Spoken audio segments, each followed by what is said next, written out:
Good morning, good afternoon, good night, depending on your time zone and location.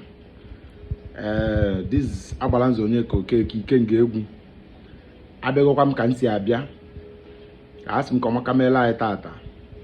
Ihe nji maka ya bịa maka Jpack comedy, okwu anyị ọnụ. Ezigbo enyi m nwoke. Facebook FBI. Okwu akpụ n'ọnụ 2024. According to him, Osinonya bụ okwu akpụ n'ọnụ 2024. Mana ihe nji bịa bụ ụzọ ihe na-abụ. Nke izizi bụ Jpack. Kedu ihe na-emezi?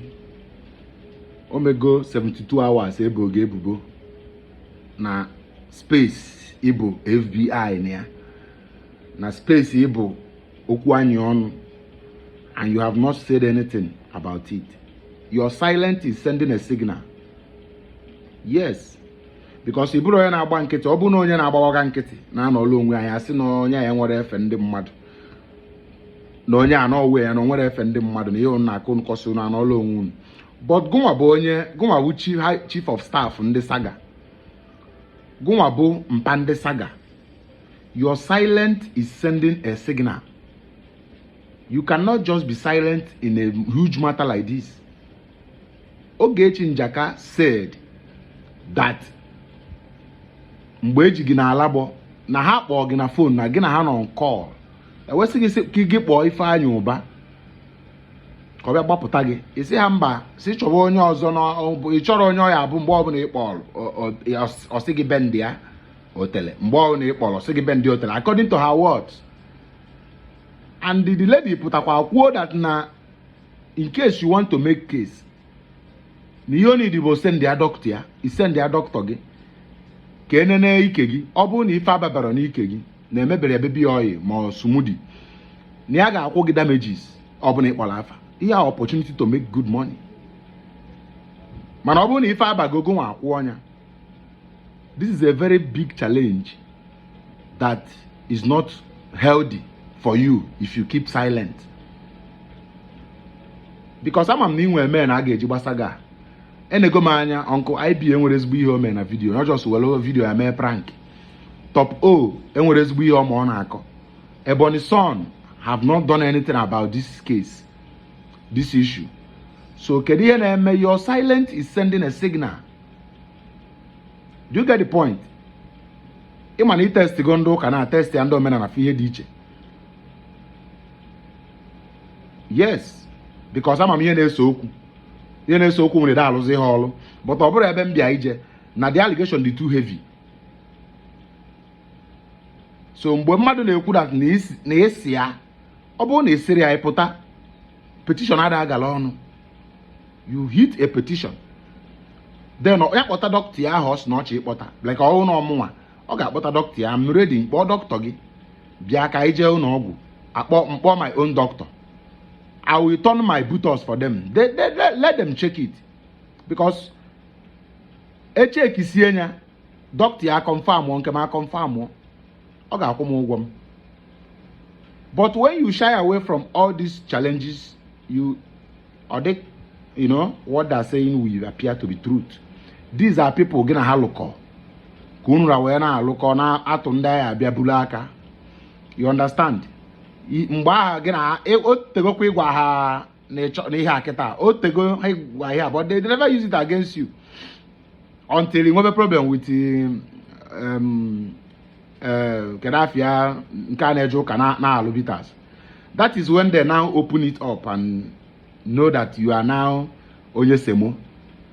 Wee call ya, I checked all the allegation. Ihe niile obolo allegation bụ ndị nwụrụ anwụ, gị na ọ na-ebo gị na ndị nwụrụ anwụ allegation. Onwere onye dị ndụ, onwe nke ọ sị na ọ dị ndụ nye gị connection iji wee jebe ebube Chukwu ụzọ n'ọzọ ụbụrụ na nke atakwa gị, mana ọ chọrọ ịkpa afịa. Nwaanyị na ọ chọrọ ịkpa afọ onye dị ndụ, onye ga-apụta nkwulu ọnụ ya, onye ga-apụta ndọkpụgharị ya sị ya weta evidence.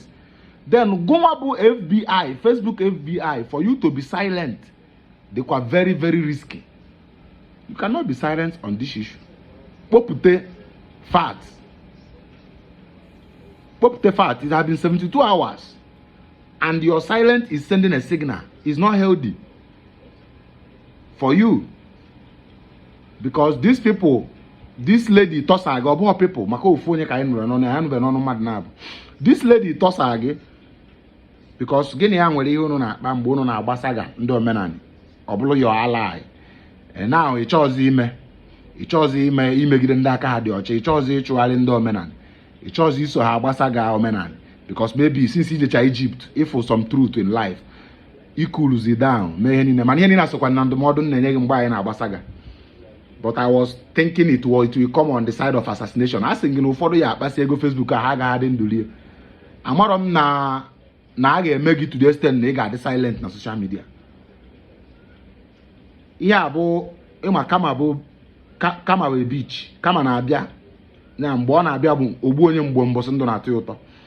Kịta ịnụgo nwaanyị decide ya ka ikuluzie down ịchọzi any saga anything ka ekponyitelu gị saga.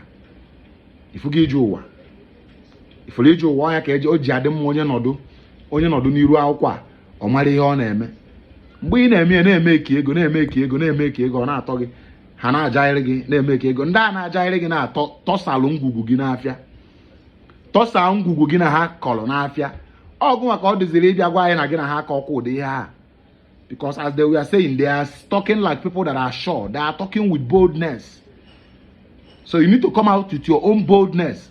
And in women, you get jibawa, Gabi Deli here na what's up, things ebido mebe. So why are you running from this saga? Atolusi na ebulubia na obi enya mara emenya awuba. Why are you running from this saga? Mr. Jpack okwu anyi onu. I am not happy that over 72 hours, it's been 3 days na ebubo. You have not said anything on the social media. You cannot use silence to kill this one. Ibrokwa flavor. Ibulu onye ada ekwubu okwu onye ada agbasaga. Na-ejide iche. Ese si gbachipu ndị ankete.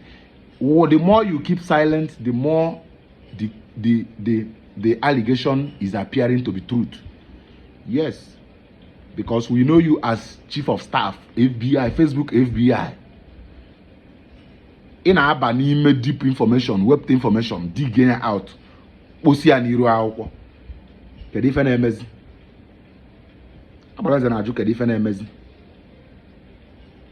anyị achọrọ ịbịa bebe ịma mụ na gị dị na mma now so you need inye ezigbo respond to this issue ka e wee mara ebe esi respond because o nwere ihe nche ịgwa ndị mere data allegation mana before ngwa ha okwu ị ga-emeki a statement because ihe nego ma ndị na-ebo gị na ha ebo ndị nwụrụ anwụ eridi m ka enwe ofu onye dị ndụ asị na ọla Jpack ma ọ na ya na Jpack mesemu that is it I take there up from there mana ndị na-akpafa ndị nwụrụ anwụ nwere ka anyị esi verify ya so it's meant for you to come out and speak all very important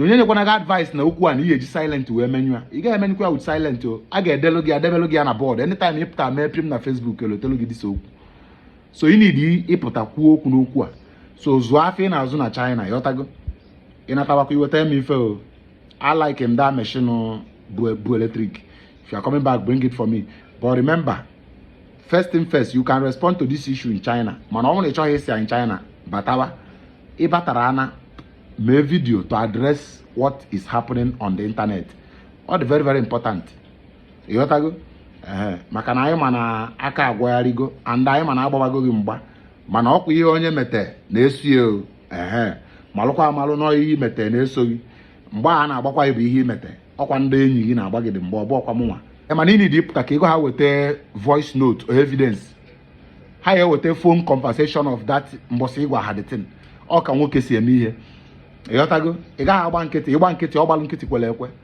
ọkwa ihe nsị ka m gwa gị ịgbakwa nkịtị n'okwu a ememi na ya ọkarịa ọkwa ihe nsị ka m gwa gị ọmakwa awụ arụ mala onwe ya. If today is first time you are seeing my video, click on the share button. Daalụ.